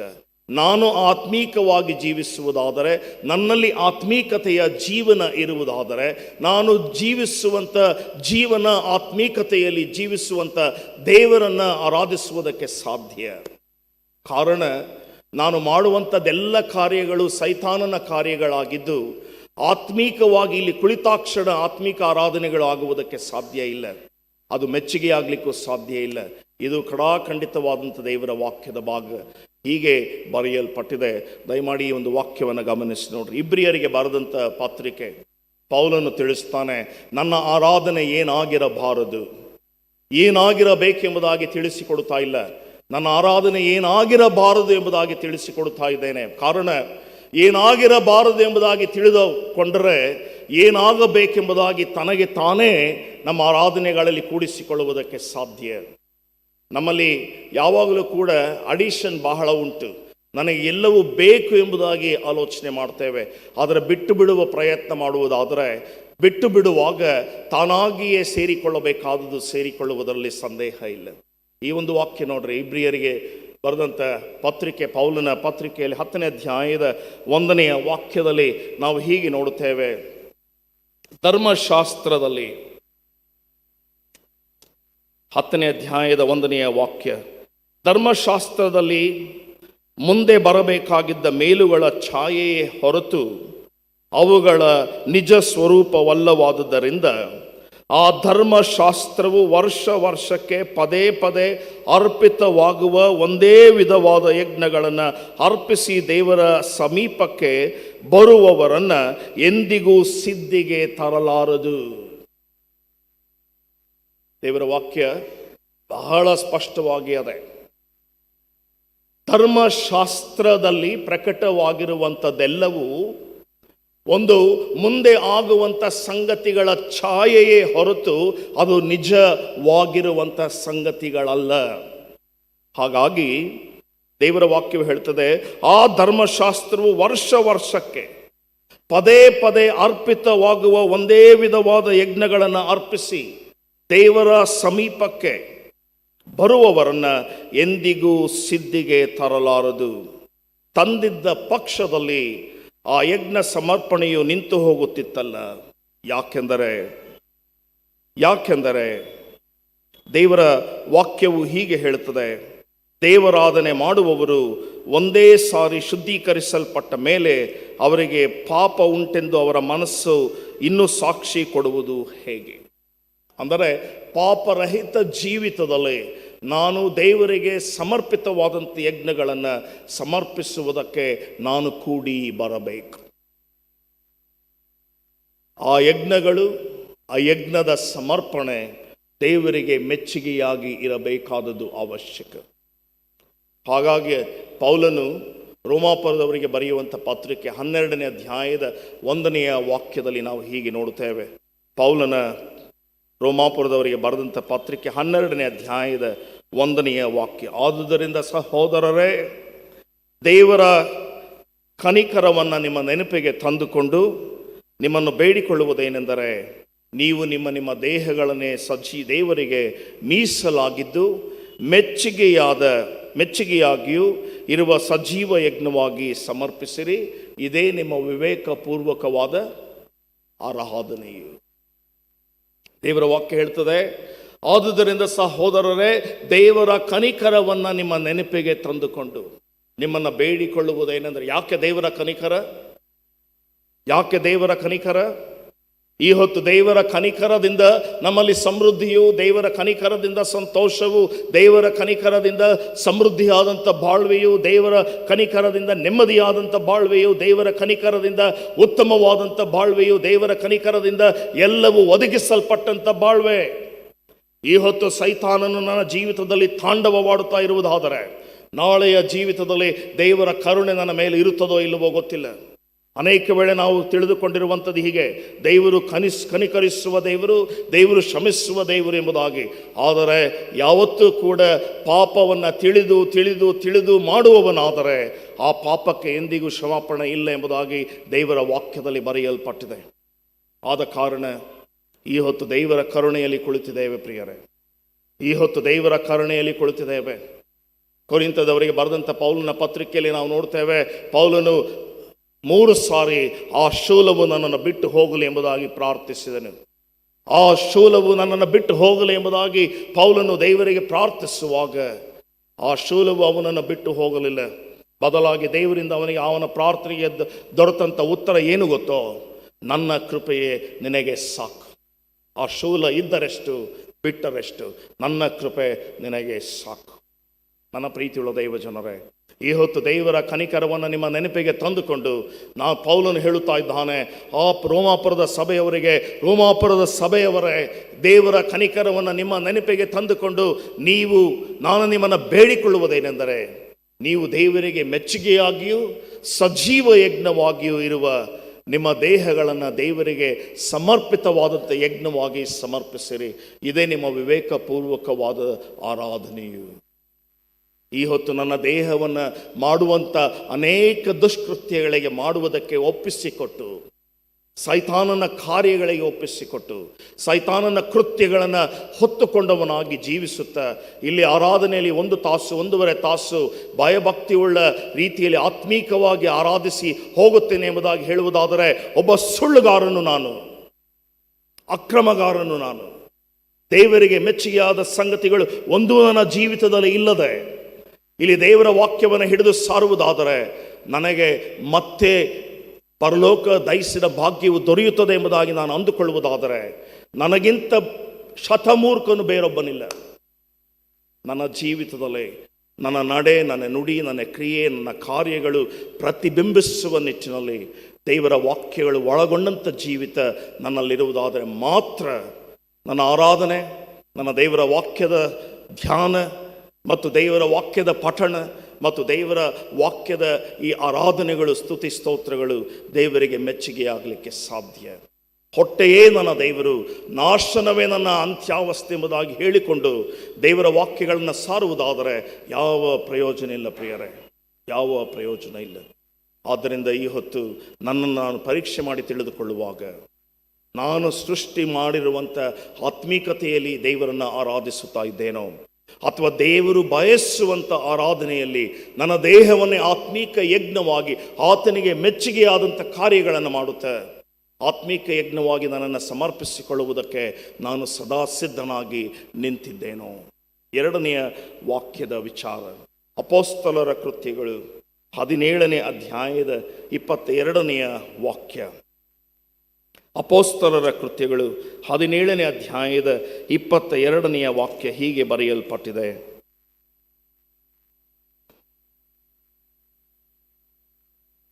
ಅಲ್ಲಿ ನೋಡುವಂಥ ದೇವರ ವಾಕ್ಯದ ಭಾಗ, ಅಥೇನಿಯ ಜನರೇ, ನೀವೆಲ್ಲದರಲ್ಲಿಯೂ ಭಕ್ತಿವಂತರೆಂದು ನನಗೆ ತೋರುತ್ತದೆ. ನಾನು ನಿಮ್ಮ ಪಟ್ಟಣದಲ್ಲಿ ತಿರುಗಾಡುತ್ತಾ ನೀವು ಪೂಜಿಸುವ ದೇವತಾ ಪ್ರತಿಮೆಗಳನ್ನು ಚೆನ್ನಾಗಿ ನೋಡುತ್ತಾ ಇದ್ದಾಗ ಒಂದು ಬಲಿಪೀಠವು ನನ್ನ ಕಣ್ಣಿಗೆ ಬಿತ್ತು. ಅದರ ಮೇಲೆ ತಿಳಿಯದ ದೇವರಿಗೆ ಎಂದು ಬರೆದಿತ್ತು. ಆದ ಕಾರಣ ನೀವು ಯಾವುದನ್ನು ತಿಳಿಯದೆ ಪೂಜಿಸುತ್ತೀರೋ ಅದನ್ನೇ ನಾನು ನಿಮಗೆ ತಿಳಿಯಪಡಿಸುತ್ತೇನೆ, ಕೇಳಿರಿ. ಈ ಹೊತ್ತು ನಾನು ಆರಾಧಿಸುವ ದೇವರನ್ನು ನಾನು ಅರಿತಿರಬೇಕು. ತಿಳಿಯದ ದೇವರನ್ನು ಆರಾಧಿಸುವುದಕ್ಕೆ ಇಲ್ಲಿ ಕುಳಿತಿದ್ದೇನೆ ಎಂಬುದಾಗಿ ಹೇಳುವುದಾದರೆ ಮೂರ್ಖ, ಶತಮೂರ್ಖನು ನಾನು. ದೇವರ ವಾಕ್ಯ ಹೇಳ್ತದೆ, ಅಥೇನಿಯ ಎಂಬ ಪ್ರದೇಶದಲ್ಲಿ ಅಪೊಸ್ತಲನು ಬರೆಯುತ್ತಾ ಇದ್ದಾನೆ. ನಿಮ್ಮ ಎಲ್ಲ ಪ್ರತಿಮೆಗಳನ್ನು ನೋಡಿದೆ, ನಿಮ್ಮ ಆಂತರ್ಯವನ್ನು ಗಮನಿಸಿದೆ, ನೀವು ನಿಜವಾಗಿಯೂ ದೇವರ ಭಕ್ತರು ಎಂಬುದಾಗಿ ತಿಳಿದುಕೊಂಡವನಾಗಿ ನಿಮ್ಮ ಪ್ರತಿಮೆಯಲ್ಲಿ ಒಂದು ಮಾತು ಬರೆದದ್ದನ್ನು ನಾನು ಸೂಕ್ಷ್ಮವಾಗಿ ಗಮನಿಸುತ್ತಾ ಇದ್ದೇನೆ. ಅದರಲ್ಲಿ ಏನು ಬರೆದಿದೆ? ಅರಿಯದ ದೇವರನ್ನ ಎಂಬುದಾಗಿ ಬರೆಯಲ್ಪಟ್ಟಿದೆ. ನೀವು ಯಾವುದನ್ನು ಅರಿಯದ ದೇವರನ್ನು ನೀವು ಪೂಜಿಸುತ್ತಾ ಇದ್ದೀರೋ, ಈ ಹೊತ್ತು ನಾನು ಅದೇ ಅರಿಯದ ದೇವರನ್ನ ಅರಿತವನಾಗಿ ನಿಮ್ಮ ಮುಂದೆ ಇಡುತ್ತಾ ಇದ್ದೇನೆ, ಗಮನಿಸಿ ತಿಳಿದುಕೊಳ್ಳಿರಿ ಎಂಬುದಾಗಿ ಆ ಅಥೇನೆಯ ಜನರಿಗೆ ಆ ಪೌಲನು ತನ್ನ ಅಪೊಸ್ತಲರ ಕೃತ್ಯಗಳಲ್ಲಿ ಬರೆಯುವಂಥವನಾಗಿದ್ದಾನೆ. ಪ್ರೀತಿಯುಳ್ಳ ದೈವ ಜನರೇ, do you know who is your God? ನಿನ್ನ ದೇವರು ಯಾರು ಎಂಬುದಾಗಿ ನಿನಗೆ ಗೊತ್ತಿದೆಯೋ? ದೇವರು ಯಾರು ಎಂಬುದಾಗಿ ನಿನಗೆ ಗೊತ್ತಿದೆಯೋ ಎಂಬುದಾಗಿ ಪ್ರಶ್ನೆ ಹಾಕುವಾಗ ಅದು ಸಭೆಗಳಲ್ಲಿ ತಿಳಿದುಕೊಳ್ಳುವಂಥದ್ದಲ್ಲ, ಆರಾಧನೆಗಳಲ್ಲಿ ತಿಳಿದುಕೊಳ್ಳುವಂಥದ್ದಲ್ಲ, ಪ್ರಸಂಗಗಳ ಮೂಲಕ ತಿಳಿದುಕೊಳ್ಳುವಂಥದ್ದಲ್ಲ. ಬದಲಾಗಿ ದೇವರ ವಾಕ್ಯಗಳನ್ನು ಹಿಡಿದು ಓದುವಾಗ ನಿನಗೆ ಸ್ವತಃ ದೇವರ ಅನುಭವವನ್ನು ನೀನು ಹೊಂದಿಕೊಳ್ಳಬೇಕಾದುದು ಅವಶ್ಯಕ. ನನ್ನ ವ್ಯಕ್ತಿಗತವಾದಂಥ ಜೀವಿತದಲ್ಲಿ ಅನುಭವವನ್ನು ದೇವರೊಟ್ಟಿಗೆ ಇಟ್ಟುಕೊಳ್ಳಬೇಕಾದುದು ಅವಶ್ಯಕ. ಈ ದಿನಮಾನಗಳಲ್ಲಿ ಪ್ರಿಯರೇ, ನೀವು ಯಾವುದೇ ಬ್ಯಾಂಕ್ಗಳಲ್ಲಿ ಖಾತೆಯನ್ನು ತೆಗೀರಿ, ಯಾವುದೇ ಬ್ಯಾಂಕ್ನಲ್ಲಿ ಖಾತೆ ತೆಗೀರಿ, ನಿಮಗೋಸ್ಕರವಾಗಿ ಒಬ್ಬ ವ್ಯಕ್ತಿಗತ ಪರ್ಸನಲ್ ರಿಲೇಷನ್ಶಿಪ್ ಮ್ಯಾನೇಜರ್ ಎಂಬುದಾಗಿ ಒಬ್ಬರನ್ನು ನೇಮಕ ಮಾಡ್ತಾರೆ. ಅವರ ಮೂಲಕವಾಗಿ ನೀವು ಎಲ್ಲ ಬ್ಯಾಂಕಿನಲ್ಲಿ ವ್ಯವಹಾರಗಳನ್ನು ಸುಲಭವಾಗಿ ನಡೆಸಬಹುದಂತೆ. ಈ ದಿನಮಾನಗಳಲ್ಲಿ ಇದೊಂದು ಮಾರ್ಕೆಟಿಂಗ್ ಸ್ಟ್ರಾಟಜಿ. ಆದರೆ ನನ್ನ ದೇವರು ಹಾಗಲ್ಲ. ನೀನು ನಿನ್ನ ವ್ಯಕ್ತಿಗತವಾದಂಥ ಜೀವಿತದಲ್ಲಿ ರಕ್ಷಣೆಯನ್ನು ಹೊಂದಬೇಕಾದರೆ, ನಿನ್ನ ಜೀವಿತದಲ್ಲಿ ಸಂತೋಷ ಇರಬೇಕಾದರೆ, ನಿನ್ನ ಜೀವಿತದಲ್ಲಿ ಸಮೃದ್ಧಿ ಇರಬೇಕಾದರೆ, ನಿನ್ನ ಜೀವಿತದಲ್ಲಿ ಪರಿಪಕ್ವವಾದಂಥ ಜೀವಿತವನ್ನು ನೀನು ಹೊಂದಿಕೊಳ್ಳಬೇಕಾದರೆ, ನೀನು ವ್ಯಕ್ತಿಗತವಾದಂಥ ಸಂಬಂಧವನ್ನು ನಿನ್ನ ದೇವರೊಟ್ಟಿಗೆ ಇಟ್ಟುಕೊಳ್ಳಬೇಕು. You have a personal relationship with God. ದೇವರೊಟ್ಟಿಗೆ ನೀನು ನಿನ್ನ ಸಂಬಂಧವನ್ನು ಸಮರ್ಪಕವಾಗಿ ಇಟ್ಟುಕೊಂಡಿದೆಯೋ? ಸಮರ್ಪಕವಾಗಿ ಇಟ್ಟುಕೊಳ್ಳದೆ ಹೋದರೆ ನನಗೂ ನಿಮಗೂ ಯಾವ ಸಂಬಂಧ ಇಲ್ಲ ಎಂಬುದಾಗಿ ದೇವರು ತನ್ನ ವಾಕ್ಯದ ಮೂಲಕ ಹೇಳುವುದಕ್ಕಿದ್ದಾನೆ. ಯಾವ ವಾಕ್ಯ ಎಂಬುದಾಗಿ ಹೇಳ್ತೇನೆ. ಮತ್ತಾಯನ ಸುವಾರ್ತೆ 7ನೇ ಅಧ್ಯಾಯದ 21ನೆಯ ವಾಕ್ಯವನ್ನು ಗಮನಿಸಿ ನೋಡ್ರಿ. ನನ್ನನ್ನು ಸ್ವಾಮಿ ಸ್ವಾಮಿ ಸ್ವಾಮಿ ಅನ್ನುವವರೆಲ್ಲರೂ ಕೂಡ, ನನ್ನನ್ನು ಸ್ವಾಮಿ ಸ್ವಾಮಿ ಸ್ವಾಮಿ ಅನ್ನುವವರೆಲ್ಲರೂ ಪರಲೋಕ ರಾಜ್ಯಕ್ಕೆ ಬಾಧ್ಯರಾಗುತ್ತಾರೆಂಬುದಾಗಿ ನೆನೆಸಬೇಡಿರಿ. ನನ್ನ ತಂದೆಯ ಚಿತ್ತವನ್ನು ನೆರವೇರಿಸುವವನೇ ಪರಲೋಕ ರಾಜ್ಯಕ್ಕೆ ಬಾಧ್ಯನು. ನಾವಿಲ್ಲಿ ಆರಾಧನೆ ಮಾಡುತ್ತೇವೆ, ಆರಾಧಕರಾಗಿ ಆರಾಧಿಸುತ್ತೇವೆ. ಆರಾಧನೆ ಮುಗಿದ ನಂತರ ಪ್ರಪಂಚದೊಳಕ್ಕೆ ಹೋಗುತ್ತೇವೆ. ಪ್ರಪಂಚಕ್ಕೂ ನನಗೂ ಇರುವಂಥ ಸಂಬಂಧ ಏನು? ಕ್ಷಣಕಾಲ ಮಾತ್ರ. ನನ್ನ ಜೀವ ಎಲ್ಲಿವರೆಗೆ ಇರುತ್ತದೆಯೋ ಅಲ್ಲಿವರೆಗೆ ಮಾತ್ರ ನನ್ನ ಪ್ರಪಂಚದ ಸಂಬಂಧ. ಬದಲಾಗಿ ನನ್ನ ಸಂಬಂಧ ಎಲ್ಲಿ ನಾನು ಸ್ಪಷ್ಟೀಕರಿಸಿಕೊಳ್ಳಬೇಕು, ಎಲ್ಲಿ ದೃಢಪಡಿಸಿಕೊಳ್ಳಬೇಕು, ಎಲ್ಲಿ ನಿಷ್ಠಾಂತವಾದಂಥ ಸಂಬಂಧವನ್ನು ಹೊತ್ತುಕೊಳ್ಳಬೇಕು? ನನ್ನ ಪರದೈಸಿನ ಭಾಗ್ಯವನ್ನು ಕೊಡುವಂಥ ದೇವರೊಟ್ಟಿಗೆ. ಕಾರಣ ನಾನೇ ಆದಿಯು ಅಂತ್ಯವೂ ವರ್ತಮಾನ ಭೂತ ಭವಿಷ್ಯತ್ ಕಾಲಗಳಲ್ಲಿರುವಂಥ ಸರ್ವಶಕ್ತನಾದಂಥ ದೇವರೆಂಬುದಾಗಿ ಪ್ರಕಟ ಮಾಡಿರುವಂಥ ದೇವರು ನನ್ನ ದೇವರಾಗಿದ್ದಾನೆ. ಇರುವಾತನೇ ನನ್ನ ದೇವರಾಗಿದ್ದಾನೆ. ಇರುವ ಆತನು ನನ್ನ ದೇವರಾಗಿರುವುದರಿಂದ ನಾನು ನನ್ನ ತಂದೆಯ ಚಿತ್ತವನ್ನು ನೆರವೇರಿಸುತ್ತಾ ಆತನನ್ನು ಆರಾಧಿಸುವುದಕ್ಕೆ ನಾನು ಬರುವುದಾದರೆ ನನ್ನ ಆರಾಧನೆ ಗಾಂಭೀರ್ಯವಾಗಿ ದೇವರಿಗೆ ಮೆಚ್ಚುಗೆಯಾಗಲಿಕ್ಕೆ ಸಾಧ್ಯ. ಇಲ್ಲದೆ ಹೋದರೆ ಹುರುಳಿಲ್ಲದ್ದು ಯಾವ ಪ್ರಯೋಜನಕ್ಕೂ ಬಾರದು ಎಂಬುದಾಗಿ ಸತ್ಯವೇದವು ತಿಳಿಸ್ತದೆ. ಹೀಗಿರುವಂಥ ಸ್ಥಿತಿಯಲ್ಲಿ ಪ್ರಿಯರೇ, ಅಪೊಸ್ತಲರ ಕೃತ್ಯಗಳು 17ನೇ ಅಧ್ಯಾಯದ 30ನೇ ವಾಕ್ಯವನ್ನು ನಿಮ್ಮ ಮುಂದಿಡುತ್ತೇನೆ. ಆ ಅಜ್ಞಾನ ಕಾಲಗಳನ್ನು ದೇವರು ಲಕ್ಷ್ಯಕ್ಕೆ ತರಲಿಲ್ಲ. ಈಗಲಾದರೂ ಆತನು 4 ದಿಕ್ಕಿನಲ್ಲಿರುವ ಮನುಷ್ಯರೆಲ್ಲರೂ ತನ್ನ ಕಡೆಗೆ ತಿರುಗಿಕೊಳ್ಳಬೇಕೆಂದು ಏನು ಮಾಡುತ್ತಾನೆ? ಅಪ್ಪಣೆ ಕೊಡುತ್ತಾನೆ. ನಾನು ಇಲ್ಲಿಯವರೆಗೆ ಏನಾಗಿದ್ದೇ ಚಿಂತೆ ಇಲ್ಲ, ಇಲ್ಲಿಯವರೆಗೆ ಯಾವ ರೀತಿಯಲ್ಲಿ ಆರಾಧನೆ ಮಾಡಿದ್ದೇನೆ ಚಿಂತೆ ಇಲ್ಲ, ಇಲ್ಲಿಯವರೆಗೆ ಯಾವ ರೀತಿಯ ಆರಾಧಕನು ನಾನು ಆಗಿದ್ದೇನೆ ಚಿಂತೆ ಇಲ್ಲ. ದೇವರು ಈ ಹೊತ್ತು ಒಂದು ಕರೆಯನ್ನು ಕೊಡುತ್ತಾ ಇದ್ದಾನೆ. ಆ ಕರೆ ಏನು? ಆ ಅಜ್ಞಾನ ಕಾಲಗಳನ್ನು ದೇವರು ನಿನ್ನ ಜೀವಿತದಲ್ಲಿ ಲಕ್ಷ್ಯಕ್ಕೆ ತಾರಲಿಲ್ಲ. ನೀನೇನು ಮಾಡಬೇಕು? ಈಗಲಾದರೂ ಆತನು 4 ದಿಕ್ಕುಗಳಲ್ಲಿರುವ ಎಲ್ಲ ಮನುಷ್ಯರಿಗೆ ಆತನೇನು ಅಪ್ಪಣೆ ಕೊಡುತ್ತಾನೆ? ನಿನ್ನ ದೇವರ ಕಡೆಗೆ ತಿರುಗಿಕೊಳ್ಳಿರಿ ಎಂಬುದಾಗಿ ಆತನು ಅಪ್ಪಣೆ ಕೊಡುತ್ತಾನೆ. ಈ ಅಪ್ಪಣೆಗೆ ನನ್ನ ಉತ್ತರ ಏನು ಪ್ರಿಯರೇ? ದೇವರ ವಾಕ್ಯ ಬಹಳ ಸ್ಪಷ್ಟವಾಗಿ ನಮ್ಮ ಕೂಡ ಮಾತನಾಡುತ್ತದೆ. ಈ ಅಪ್ಪಣೆಗೆ ಉತ್ತರ ಏನು? ದೇವರು ಹೇಳುತ್ತಾನೆ, ಮನುಷ್ಯರೆಲ್ಲರೂ ಇರುವಂಥ 4 ದಿಕ್ಕುಗಳಲ್ಲಿ, ಇಲ್ಲಿ ಯಾವ ಜಾತಿ ಭೇದ ಇಲ್ಲ, ಯಾವ ಭಾಷೆಯ ಭೇದ ಇಲ್ಲ, ನೀನು ಗಂಡೋ ಹೆಣ್ಣೋ ಚಿಂತೆ ಇಲ್ಲ, ನೀನು ಆಳೋ ಒಡೆಯನೋ ಚಿಂತೆ ಇಲ್ಲ, ನೀನು ಕೆಲಸ ಇದೆಯೋ ಕೆಲಸ ಇಲ್ಲವೋ ಚಿಂತೆ ಇಲ್ಲ, ನೀನು ಜ್ಞಾನಿಯೋ ಅಜ್ಞಾನಿಯೋ ಚಿಂತೆ ಇಲ್ಲ, ನೀನು ಓದಿದೆಯೋ ಓದಿಲ್ಲವೋ ಚಿಂತೆ ಇಲ್ಲ, ನಿನಗೆ ಮನೆ ಇದೆಯೋ ಮಠ ಇದೆಯೋ ಚಿಂತೆ ಇಲ್ಲ, ನಿನಗೆ ಸ್ವಂತ ಆಸ್ತಿ ಇದೆಯೋ ಐಶ್ವರ್ಯ ಇದೆಯೋ ಚಿಂತೆ ಇಲ್ಲ, ನೀನು ಬಡವನೋ ಬಲ್ಲಿದನೋ ಚಿಂತೆ ಇಲ್ಲ. ಏನಾದರೂ ಹೇಳಿದೆಯೋ? 4 ದಿಕ್ಕುಗಳಿರುವ ಮನುಷ್ಯರೆಲ್ಲರೂ ದೇವರ ಕಡೆಗೆ ತಿರುಗಿಕೊಳ್ಳಬೇಕೆಂಬುದಾಗಿ ನಾನು ಅಪ್ಪಣೆ ಕೊಡುತ್ತೇನೆ. ದೇವರ ವಾಕ್ಯ ಹೇಳ್ತದೆ, ನೀ ಅಜ್ಞಾನ ಕಾಲವನ್ನು ದೇವರು ತನ್ನ ನೆನಪಿಗೆ ತಾರದೇ ಇರುವಂಥದ್ದನ್ನು ಈ ಹೊತ್ತು ಆತನು ನೆನಪು ಮಾಡುತ್ತಾ ಇದ್ದಾನೆ. ಆತನು ನನ್ನ ಅಜ್ಞಾನ ಕಾಲವನ್ನು ಆತನ ನೆನಪಿಗೆ ತಂದುಕೊಳ್ಳುವುದಾದರೆ, ನನಗೆ ಬೆಂಕಿ ಗಂಧಕಗಳು ಉರಿಯುವ ಬೆಂಕಿಯ ಆ ಒಂದು ದೊಂಬವೇ ನನಗೆ ಕಡೆಯ ಜೀವಿತ, ಅದು ಕಟ್ಟಿಟ್ಟ ಬುತ್ತಿ. ಆದರೆ ಆ ಅಜ್ಞಾನ ಕಾಲವನ್ನು ಆತನು ಇನ್ನೂ ನೆನಪಿಗೆ ತಾರದೆ, ಇನ್ನೂ ಕೂಡ ಈ ಹೊತ್ತು ಕೂಡ ಆತನು ಒಂದು ಅವಕಾಶವನ್ನು ನನಗೆ ದಯಪಾಲಿಸಿ ಕೊಟ್ಟಿದ್ದಾನೆ. ಆತನ ಕರೆಗೆ ತಿರುಗಿಕೊಳ್ಳಬೇಕು. ಹೇಗೆ ತಿರುಗಿಕೊಳ್ಳಬೇಕು? ದಯಮಾಡಿ ಇಬ್ರಿಯ ಗ್ರಂಥಕರ್ತನು ಬರೆಯುತ್ತಾನೆ. ಪೌಲನ ಇಬ್ರಿಯ ಗ್ರಂಥಕರ್ತನಿಗೆ ಬರೆಯುವಂಥ ಪತ್ರಿಕೆ 10ನೇ ಅಧ್ಯಾಯದ 22ನೇ ವಾಕ್ಯ. ಇಬ್ರಿಯ ಗ್ರಂಥಕರ್ತನು ಬರೆಯುತ್ತಾನೆ 10ನೇ ಅಧ್ಯಾಯದ 22ನೇ ವಾಕ್ಯ ನಿಮ್ಮ ಮುಂದಿಡಲು ಇಷ್ಟಪಡುತ್ತೇನೆ. ದಯಮಾಡಿ ಈ ವಾಕ್ಯವನ್ನು ಬಹಳ ಸ್ಪಷ್ಟವಾಗಿ ಅರ್ಥ ಮಾಡಿಕೊಳ್ಳಿರಿ. ಆದ ಕಾರಣ ನೀನು ಅಪರಾಧಿ ಎಂದು ನಮ್ಮ ಮನಸ್ಸು ನನಗೆ ಸಾಕ್ಷಿ ಹೇಳದಂತೆ ನಾವು ಹೃದಯವನ್ನು ಪ್ರೋಕ್ಷಿಸಿಕೊಂಡು ದೇಹವನ್ನು ತಿಳಿ ನೀರಿನಿಂದ ತೊಳೆದುಕೊಂಡು ಪರಿಪೂರ್ಣವಾದ ನಂಬಿಕೆಯುಳ್ಳವರಾಗಿಯೂ ಯಥಾರ್ಥ ಹೃದಯವುಳ್ಳವರಾಗಿಯೂ ದೇವರ ಬಳಿಗೆ ಬರೋಣ. ಏನು ಮಾಡಬೇಕಂತೆ? ಆದ ಕಾರಣ ದೇವರ ವಾಕ್ಯ ಹೇಳುತ್ತದೆ. ಅಲ್ಲಿ ಆದ ಕಾರಣ ಅನೇಕ ವೇಳೆ ನಾವು ನೆನೆಸ್ತೇವೆ, ಸತ್ಯವೇದದಲ್ಲಿ ಒಂದು ಗುಡುಸಾದರೂ ಕೂಡ ಸುಮ್ಮನೆ ಬರೆಯಲ್ಪಡಲಿಲ್ಲ. ಅದನ್ನು ಅರ್ಥ ಮಾಡಿಕೊಳ್ಳುವಂಥ ಮನುಷ್ಯನಿಗೆ ಮಾತ್ರ ಅದು ಶ್ರೇಷ್ಠವಾದಂಥ ವಾಕ್ಯ. ಈ ವಾಕ್ಯದಲ್ಲಿ ನಾವು ನೋಡ್ತೇವೆ, ಆದ ಕಾರಣ ನೀನು ಅಪರಾಧಿ ಎಂದು ನಿನ್ನ ಮನಸ್ಸು ಏನು ಮಾಡದಂತೆ, ನನಗೆ ಸಾಕ್ಷಿ ಹೇಳದಂತೆ ನಾವು ಹೃದಯವನ್ನು ಪ್ರೋಕ್ಷಿಸಿಕೊಂಡವರಾಗಿ ದೇಹವನ್ನು ತಿಳಿ ನೀರಿನಿಂದ ತೊಳೆದುಕೊಂಡು ಪರಿಪೂರ್ಣವಾದಂಥ ನಂಬಿಕೆಯುಳ್ಳವರಾಗಿ ಯಥಾರ್ಥ ಮನಸ್ಸಿನೊಡನೆ ಆತನ ಬಳಿಗೆ ಬರೋಣ. ದೇವರು ನನ್ನನ್ನು ಈ ಹೊತ್ತು ಕರೆಯುತ್ತಾ ಇದ್ದಾನೆ.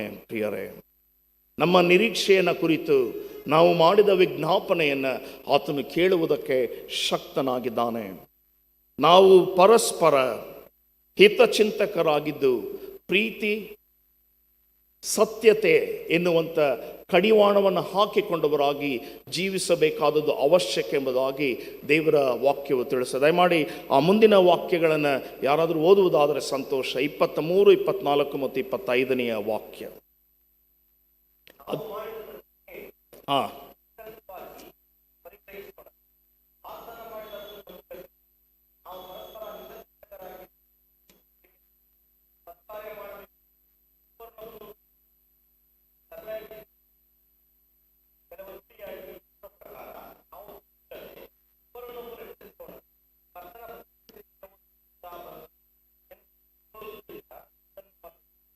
ದೇವರ ವಾಕ್ಯ ಹೇಳ್ತದೆ, ನಮ್ಮ ದೇಹವನ್ನು ಪ್ರೋಕ್ಷಿಸಿಕೊಂಡವರಾಗಿ, ತಿಳಿ ನೀರಿನಿಂದ ತೊಳೆದುಕೊಂಡವರಾಗಿ, ಉತ್ತಮ ಮನಸ್ಸಾಕ್ಷಿಯನ್ನು ಹೊಂದಿಕೊಂಡವರಾಗಿ ಒಬ್ಬರನ್ನೊಬ್ಬರು ಎಚ್ಚರಿಸೋಣ, ಒಬ್ಬರನ್ನೊಬ್ಬರು ಪ್ರೇರೇಪಿಸೋಣ.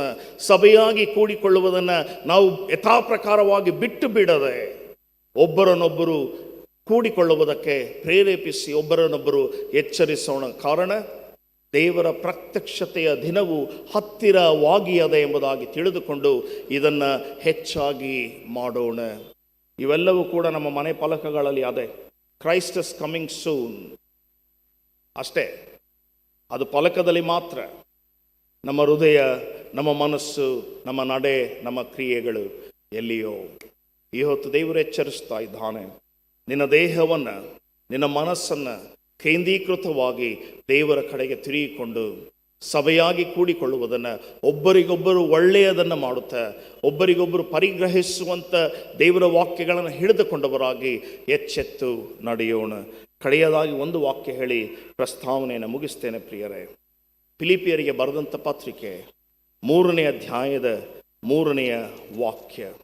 ಫಿಲಿಪಿಯರಿಗೆ ಬರೆದಂಥ ಪತ್ರಿಕೆ 3ನೇ ಅಧ್ಯಾಯದ 3ನೇ ವಾಕ್ಯ. ಅಲ್ಲಿ ಹೀಗೆ ಬರೆಯಲ್ಪಟ್ಟಿದೆ, ನಿಜವಾದ ಸುನ್ನತಿಯವರು ಯಾರೆಂದರೆ ದೇವರಾತ್ಮನಿಂದ ಪ್ರೇರಿತರಾಗಿ ಆರಾಧಿಸುವವರು, ಕ್ರಿಸ್ತ ಯೇಸುವಿನಲ್ಲಿ ಹರ್ಷಗೊಳ್ಳುವವರು, ಶರೀರ ಸಂಬಂಧವಾದವುಗಳಲ್ಲಿ ಭರವಸವಿಲ್ಲದವರು ಆಗಿರುವ ನಾವೇ.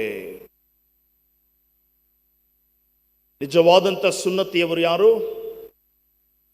ದೇವರನ್ನ ಆತ್ಮೀಕವಾಗಿ ಆರಾಧಿಸುವವರು ಮಾತ್ರವಲ್ಲದೆ ದೇವರಾತ್ಮನಿಂದ ಪ್ರೇರಿತರಾಗಿ ಆರಾಧಿಸುವವರು, ಕ್ರಿಸ್ತ ಯೇಸುವಿನಲ್ಲಿ ಹರ್ಷಗೊಳ್ಳುವವರು ಮತ್ತು ಶರೀರ ಸಂಬಂಧವಾಗಿ ಚಿಂತಿಸದೆ ದೇವರನ್ನೇ ಆರಾಧಿಸುವುದಕ್ಕೆ ತಮ್ಮನ್ನು ತೊಡಗಿಸಿಕೊಂಡವರು ಎಂಬುದಾಗಿ ದೇವರ ವಾಕ್ಯ ಹೇಳುತ್ತದೆ.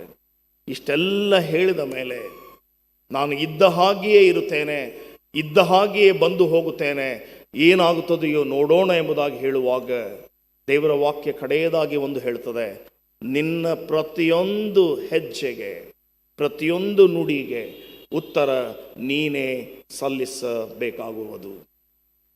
ಕಾರಣ, ಆದ್ದರಿಂದ ನಿನ್ನ ಮಾತುಗಳು ಕೊಂಚವೇ ಇರಲಿ ಎಂಬುದಾಗಿ ಜ್ಞಾನೋಕ್ತಿಗಳ ಪುಸ್ತಕದಲ್ಲಿ ದೇವರ ವಾಕ್ಯ ಹೇಳ್ತದೆ. ನಾಲಿಗೆಗೆ ಕಡಿವಾಣ ಹಾಕುವುದಕ್ಕೆ ಯಾರಿಗೂ ಕೂಡ ಸಾಧ್ಯ ಇಲ್ಲ. ಅದನ್ನು ಆತನು ಹೀಗೆ ಹೋಲಿಸ್ತಾನೆ, ಕುದುರೆ ಬಾರು ಕಡಿವಾಣಗಳಿಲ್ಲದೆ ಸ್ವಾಧೀನಕ್ಕೆ ಬರಲಾರವು, ಆದರೆ ಮನುಷ್ಯನು ದೇವರ ವಾಕ್ಯದಿಂದ ಸ್ವಾಧೀನಕ್ಕೆ ಬರುವುದಕ್ಕೆ ಸಾಧ್ಯ. ದೇವರ ವಾಕ್ಯವನ್ನು ಗಟ್ಟಿಯಾಗಿ ಹಿಡಿದುಕೊಳ್ಳೋಣ. ದೇವರನ್ನು ಆರಾಧಿಸುವುದಕ್ಕೆ ಆರಾಧಕರು ಏನಾಗಿರಬೇಕೆಂಬುದಾಗಿ ತಿಳಿದುಕೊಂಡಿದ್ದೇವೆ. ನಾನು ಹಾಗಿಲ್ಲದೆ ಹೋದರೆ, ಆಲಯವನ್ನು ಬಿಟ್ಟು ಹೋಗುವ ಮುನ್ನ ಮೋಶೆ ಅರಿಕೆ ಮಾಡಿದಾನಲ್ಲ, ಸ್ವಾಮಿ ನಾನು ಎಷ್ಟರವನು, ನನಗೆ ಯಾವುದೂ ತಿಳಿದಿಲ್ಲ, ನೀನು ಇರುವಾತನಾಗಿದ್ದಿ ಎಂಬುದಾಗಿ ಅರಿಕೆ ಮಾಡುತ್ತಾ ಆಲಯವನ್ನು ಬಿಟ್ಟು ಹೋಗಿ ಮುಂದಿನ ಆರಾಧನೆಗಳಲ್ಲಿ ಬರುವ ಮುನ್ನ ನನ್ನನ್ನು, ದೇಹವನ್ನು ಪ್ರೋಕ್ಷಿಸಿಕೊಂಡು ಮನಸ್ಸನ್ನು ಸಿದ್ಧಪಡಿಸಿಕೊಂಡು ಎಚ್ಚರಿಕೆಯಿಂದ ದೇವರ ಆರಾಧನೆಯಲ್ಲಿ ಪಾಲು ತೆಗೆದುಕೊಳ್ಳೋಣ. ಆತ್ಮನು ತಾನೇ ನಮ್ಮನ್ನು ನಡೆಸಲಿ, ಆಶೀರ್ವದಿಸಲಿ. ಆಮೇನ್.